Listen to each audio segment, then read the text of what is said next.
Come fly with me, let's fly away. Et si on parlait d'aéroports dans Blow Up? Car des aéroports au cinéma, il y en a. L'aéroport de Miami dans Arrête-moi si tu peux, l'aéroport du Caire dans OSS 117, l'aéroport de Rome dans Le Clan des Siciliens, l'aéroport de Berlin dans Flightplan, l'aéroport de Nice dans La mariée était en noir, l'aéroport de Téhéran dans Argo, ou l'aéroport de Milwaukee dans Mes meilleurs amis. Bref, les aéroports au cinéma en veux-tu en voilà, de quoi, bien évidemment, faire un petit point sur la question. Alors pour commencer, l'aéroport est souvent utilisé au cinéma pour ouvrir un film, par exemple le Persepolis de Marjane Satrapi, alors que la fiction n'a pas encore tout à fait commencé et que les personnages sont de fait encore un peu en transit, proposant ainsi l'analogie entre un avion qui décolle et un récit qui commence, une analogie que pousse à un certain paroxysme Pedro Almodovar au tout début de Talon Aiguille, Victoria Abril à l'aéroport, qui se souvient du passé, puis quelques minutes plus tard, accélérons un peu, qui revient au présent, puis qui se souvient une nouvelle fois du passé, avant de revenir une nouvelle fois au présent, systématisant donc cette idée de l'aéroport comme carrefour narratif où les histoires ne cessent de partir et de revenir comme les avions.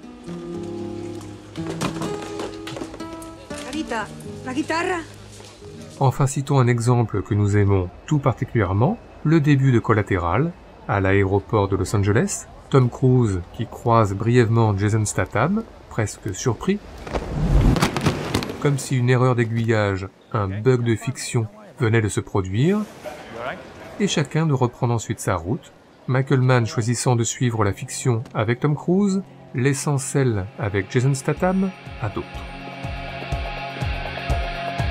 Mais à part ça, eh bien quelques films se déroulent quasi entièrement dans un aéroport, faisant ainsi le portrait de personnages en transit, s'inventant un semblant de vie dans un lieu dit de passage. C'est le cas de Tom Hanks dans Terminal, inspiré d'une histoire vraie, laquelle a également nourri le film de Philippe Lioré Tombé du ciel, avec Jean Rochefort dans le rôle principal. Citons également un film plutôt méconnu, Stand By, où Dominique Blanc campe une femme dont la vie sentimentale vient de basculer à l'aéroport d'Orly, aéroport qu'elle va décider d'habiter pour une durée indéterminée. À part ça, si les personnages vivent dans un aéroport, d'autres vivent juste à côté. Cela se passe plutôt bien pour Harry Dean Stanton dans Paris, Texas, mais cela se passe nettement moins bien pour les 4 amis de Nous irons tous au paradis. À noter également que les bureaux du ministre de l'Intérieur, incarnés par Michel Piccoli dans Le charme discret de la bourgeoisie, sont eux aussi apparemment plutôt proches d'un aéroport. Écoutez, nos relations diplomatiques avec l'Amérique.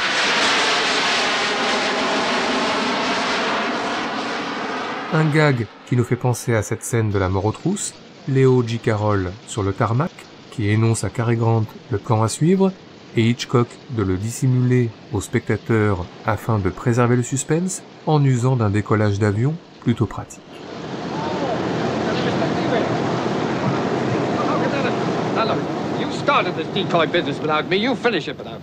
Mais à part ça, et bien évidemment, l'aéroport est un lieu au cinéma anxiogène, avec des passages de douane souvent tendus, pour des raisons judiciaires dans Inception, ou pour des raisons de hashish dans Midnight Express.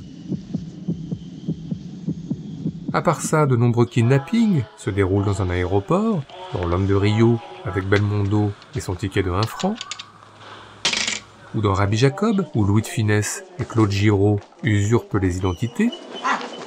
Et n'oublions pas que dans Taken, c'est aux abords de l'aéroport Charles de Gaulle que la fille de Liam Neeson se fait enlever. Yeah, great. Very nice. Du coup, conséquence logique, les scènes d'action, de poursuite sont légion dans un aéroport, dans Police fédérale Los Angeles avec John Turturro et William Petersen, ou dans La Relève avec Raoul Julia et Clint Eastwood. Des courses-poursuites qui se prolongent souvent sur le tarmac, en tous les cas à la fin du Bullet de Peter Yates, ou à la fin du Hit de Michael Mann. Sans oublier la poursuite, plutôt décalée, toujours sur le tarmac, mais cette fois de jour, d'un poisson nommé Vanda. Enfin, si des dangers plutôt délirants menacent parfois les aéroports, comme l'invasion de zombies dans World War Z, ou la battle très over the top dans le dernier Captain America, d'autres dangers plus réalistes menacent les aéroports, cibles de fréquents attentats ou prises d'otages, que le cinéma a parfois refait en fiction, comme les attentats de Munich dans Munich, la prise d'otage du vol Alger-Paris recréée dans L'Assaut, ou les attentats du 11 septembre revus dans Vol 93.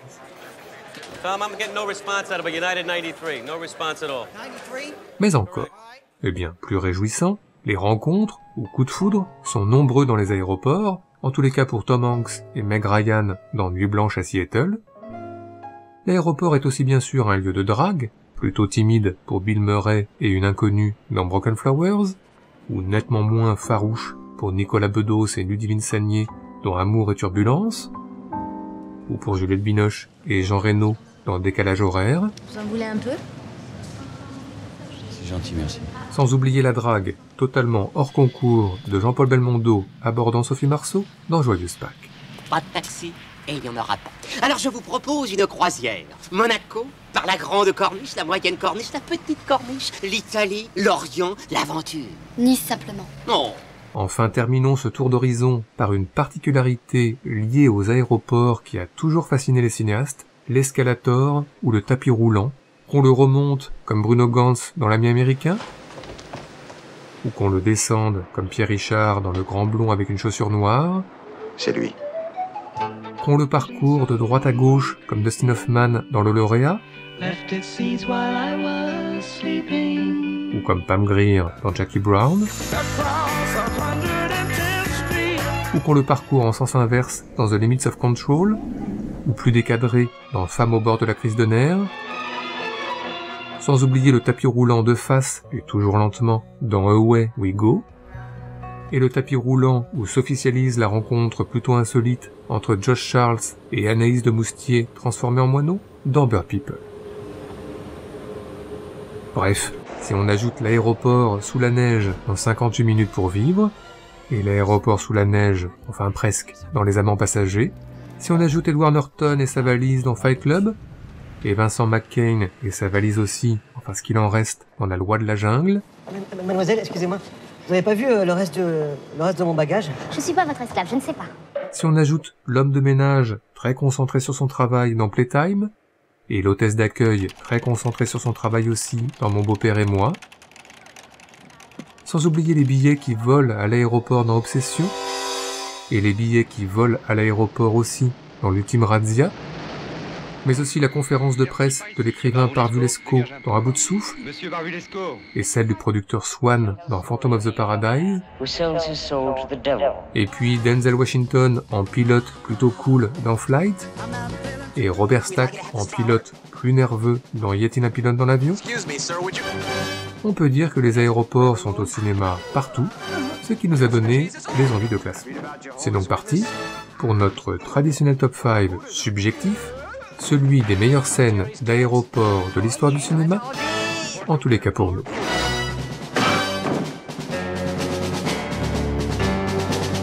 Notre numéro 5, commençons par les fondamentaux, avec La Jetée de Chris Marker, La Jetée d'Orly, en noir et blanc et en image fixe, transcendée par la voix éternelle de Jean Negroni. Départ à destination de Rome. Vol Alitalia 333. Embarquement. À Orly le dimanche, les parents mènent leurs enfants voir les avions en partance. De ce dimanche, l'enfant dont nous racontons l'histoire devait revoir longtemps le soleil fixe, le décor planté au bout de la jetée, et un visage de femme. Rien ne distingue les souvenirs des autres moments. Ce n'est que plus tard qu'ils se font reconnaître, à leur cicatrice. Ce visage qui devait être la seule image du temps de paix à traverser le temps de guerre, il se demanda longtemps s'il l'avait vraiment vu, ou s'il avait créé ce moment de douceur pour étayer le moment de folie qui allait venir. Avec ce bruit soudain, le geste de la femme, ce corps qui bascule, les clameurs des gens sur la jetée, brouillés par la peur. Plus tard, il comprit qu'il avait vu la mort d'un homme. Notre numéro 4, pas facile de passer après la jetée, alors autant changer complètement de registre, avec La chèvre de Francis Weber, car l'altercation à l'aéroport entre Pierre Richard et Michel Fortin sous les yeux de Gérard Depardieu fait aussi partie de notre histoire du cinéma. Oh, il est à moi le chariot là, hein? Pardon? Le chariot, je viens de le sortir pour mes bagages. Mais vous fâchez pas. On peut pas marquer dessus qui t'avoue le chariot. Enfin, j'ouvre le coffre et il me pique mon chariot. C'est pas lui qui est allé le chercher, merde. Mais je vois un chariot vide sur le trottoir, je le prends. Si vous voulez le garder, fallait pas le lâcher. Mais je l'ai pas lâché, j'ouvrais mon coffre pour sortir mes valises. Bon, laissez-lui son chariot, allez, venez. Non mais permettez, c'est monsieur Magret, je vois pas pourquoi je me laisserais faire. Enfin quoi, merde, je fais des kilomètres pour trouver un chariot et cet abruti me le fauche. Non, mais on n'a pas besoin d'un chariot pour 2 valises, allez, venez, venez. Il m'a traité d'abruti. C'est une affaire entre lui et moi, je vous demande de ne pas intervenir. Vous m'avez traité d'abruti? Hein? Je pratique les arts martiaux, judo, aïkido, karaté. La première chose qu'on nous apprend, c'est le contrôle. Un type me traite d'abruti, je ne cogne pas, je le regarde et je m'en vais. Eh ben tire-toi alors. Vous avez de la chance. Allez, pour les chariots effilés. Vous avez de la chance. Gros connard. Vous avez de la chance. PD.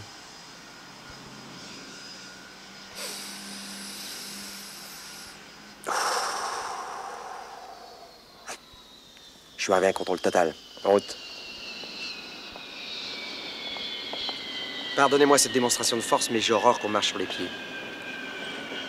Notre numéro 3, comme lorsque nous prenons l'avion, nous ressemblons un peu à Jean de Sailly dans La peau douce, ou à Tom Hanks dans Terminal, nous avons du coup une certaine fascination pour les talents organisationnels de George Clooney dans In the Air.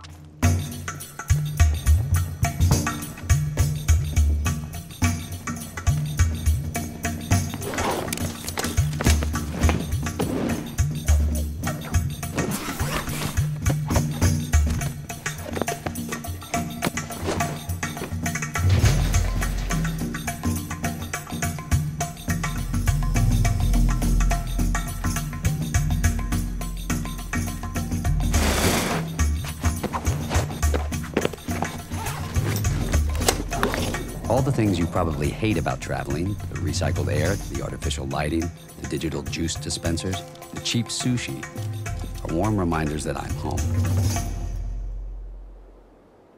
Notre numéro 2, de nombreuses séquences musicales se déroulent dans un aéroport, par exemple la fête improvisée à Orly dans le déjà cité Stand By, au rythme de Natasha Atlas, mais aussi le solo improvisé de Lol Coxhill sous les yeux de Noël Akchoté dans le genre de Noël de Thierry Jousse. Et puis, il y a une nouvelle fois Bird People de Pascal Ferrand, car oui, le survol de l'aéroport de Roissy sur le Space Oddity de David Bowie fait partie de ce que nous avons vu de plus beau ces dernières années. This is ground control to Major Tom. You've really made the grade. And the papers want to know whose shirt you wear. Now it's time to leave the capsule if you dare. This is Major Tom to ground control. I'm stepping through the door, and I'm floating in a most peculiar way, and the stars look very different today. Enfin, notre numéro 1, nous devrions terminer ce top 5 par Casablanca, les adieux d'Humphrey Bogart et Ingrid Bergman sur le tarmac de l'aéroport de Casablanca. Mais bon, l'honnêteté nous oblige à dire que nous avons une encore plus préférée scène d'aéroport, le final d'Un homme qui me plaît de Claude Lelouch, attention, méga spoiler, avec les retrouvailles peut-être, peut-être pas, entre Annie Girardot et Jean-Paul Belmondo, programmées de longue date à l'aéroport de Nice, la collaboration Annie Girardot, Claude Lelouch, Francis Lay à son apogée.